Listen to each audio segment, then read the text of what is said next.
Today you will be learning about World War I and Alex Stone and Darren Hooser's documentary. So one might ask, what was the main way of fighting in World War I? Now, as broad as that sounds, it's really quite simple. The answer is none other than trenches across Europe. Now, So, what exactly is a trench? So, it is referred to as a long-barreled ditch. It was used as the main way of fighting in World War One, and trenches would stretch war out for very long, and this could range from anywhere from days to weeks to months, and that's what made World War One so long and so devastating. so in this picture here, we have some American forces in World War I en route to the front or to the trenches across Europe. And it shows some of the different aspects of just in terms of, hey, here's them during the marches, they had music playing. Here's another picture. This is a picture of troops in trenches wearing gas masks, and it's referred to as the Yanks or the U.S. soldiers in the front line trench watching No Man's Land in France.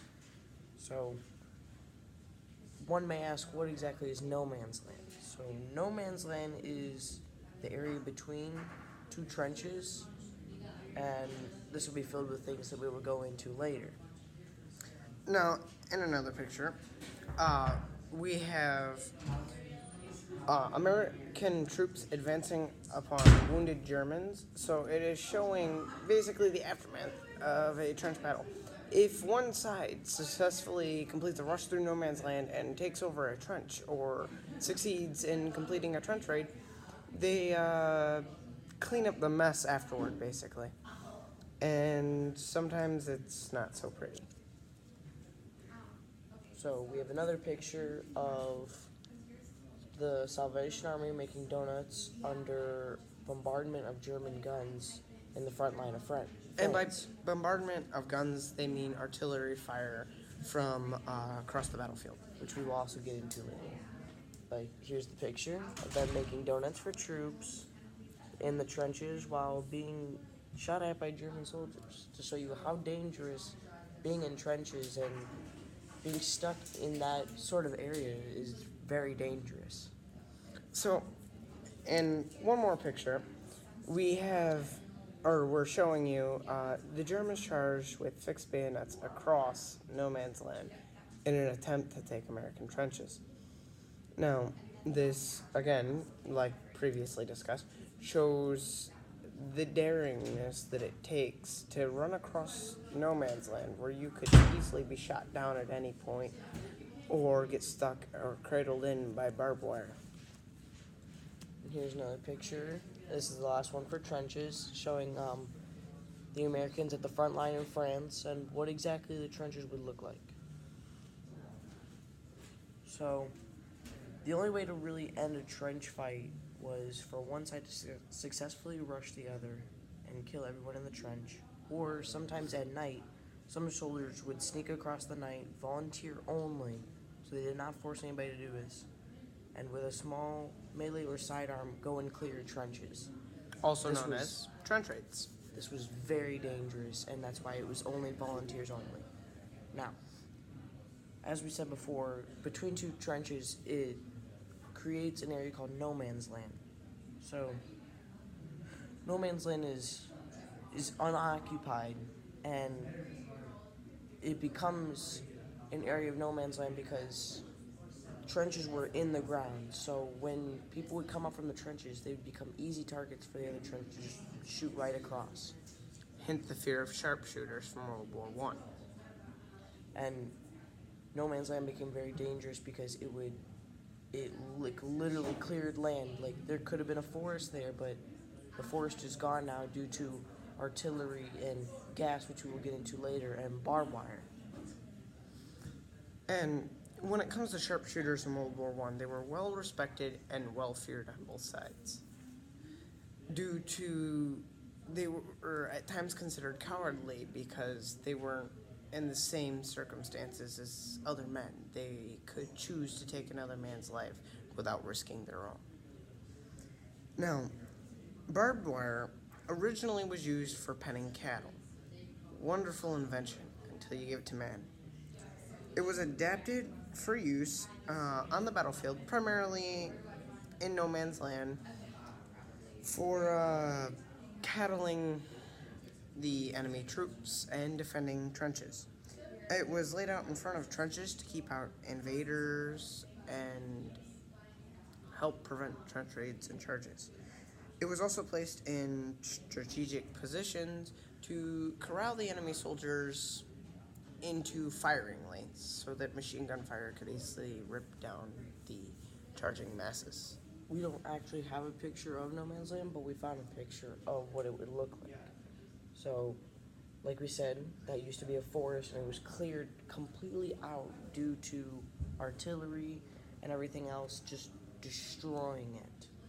And referring back to the barbed wire, in this image here, we have American troops pushing through barbed wire that was cut ahead of them. So, Hand grenades to go to German trenches. So it was kind of like a trench raid where you'd be sneaky, but it was still very dangerous because you could cut yourself on barbed wire, and without the right medical equipment, tetanus. you would die. So, leading from barbed wire, we go on to tanks. So, Now this can get really cool because this shows the advancements. A tank. Well, in this picture here, we have British tank graveyard, basically. It's where they were operating on many tanks, swapping out guns and repairing damaged tanks for the front lines in order to help push across no man's land. And now a tank would use traction to move forward on its tracks. So it's not a wheeled vehicle. And what would happen is, a lot of times, is they would get stuck in mud, which was the biggest downside for the tank. It was very dangerous, leaving them vulnerable in what it would take to get them unstuck, which was usually some sort of wood or something underneath the tracks while pushing forward, but that requires the crew to get out of the tank, leaving them vulnerable to attack. here's another picture of what is called a whippet tank in action with troops digging in France. As you can see, they're in the field, they're digging, and there's the tank behind, ready for anything. And then we have another picture of English tanks and American infantry in France. And you could see how soldiers on the field and tanks went very hand in hand in warfare. And in this picture here, we have a couple of British tanks pushing across France through the woodland. And this is another way that No Man's Land was created, by the destruction that these monstrous vehicles would bring, by pushing through all of the shrubbery and the brush and crushing it all down into the ground. Just really destructive vehicles. To go along with tanks, we have submarines, which we don't have a picture of. But U-boats, which stands for undersea boat. The typical U-boat was over 200 feet long and carried 10 to 20 torpedoes. A torpedo is basically an underwater missile, in a way. And it would submarine would usually hold 30 to 60 sailors and could stay submerged for about 2 hours at a time. Germany began the war with 38 and ended with 34, only about 300, with 334, only about 178 German U-boats sank through the war, and there were never more than 60 active at a time. The depth charge was created to combat U-boats. And the depth charge is something that you would launch off of a boat, And basically, what a depth charge is, depending on the launch system, which is usually right off the deck of the ship, it would go overboard, go down with a little propeller, and it would wait a little bit, and then it would explode, usually near the U-boats, causing shock waves to crush the U-boats using pressure or make holes depending on shrapnel and things like that. Speaking of shrapnel and other things, we go into artillery. So the size of a shell is based on the weight in pounds up to 311,316 shells were used to launch HE, shrapnel, and gas from a fortified position across the field, typically had 6-man crews. So artillery is based around kind of like if you took a gun shell, a bullet shell, right?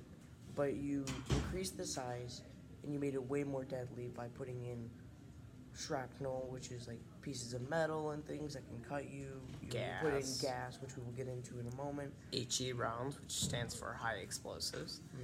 And in this picture here, we have an American tech on German trench line using artillery during the night and flare rounds to light up the area for American troops.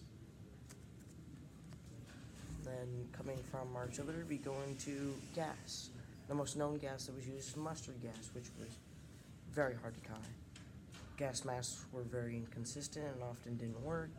Mustard gas had many effects, and many were lifetime long. Like, things didn't go away. You would get injured by it, and you would be stuck with those injuries till the day you die.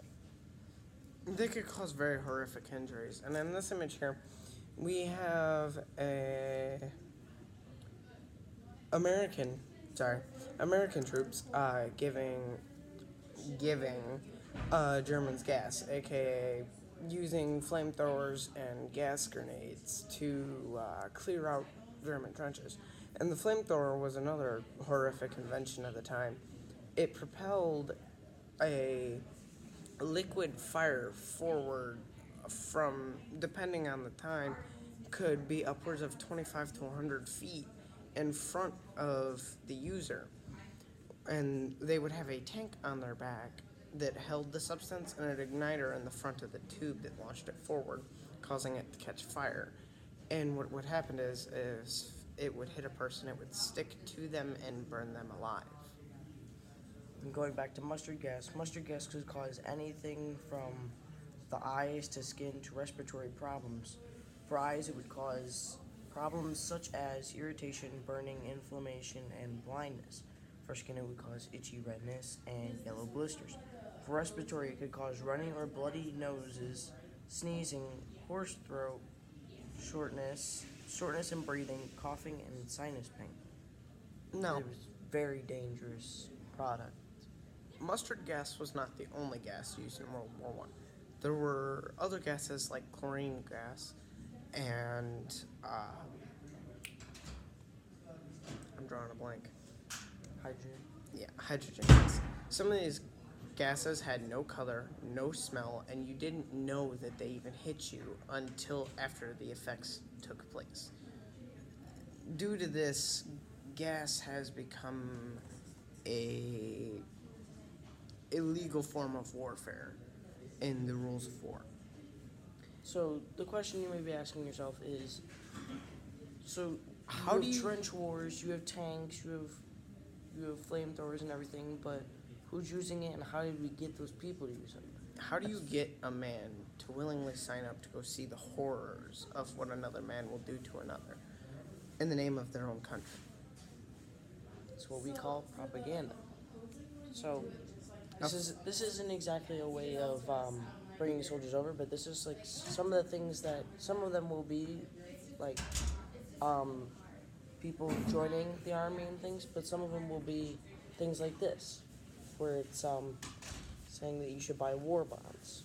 So war bonds are like you put money towards the army, and then after the war you get your money back. This was used to fund the military in a time where the government lacked money. Now, one way that they would kind of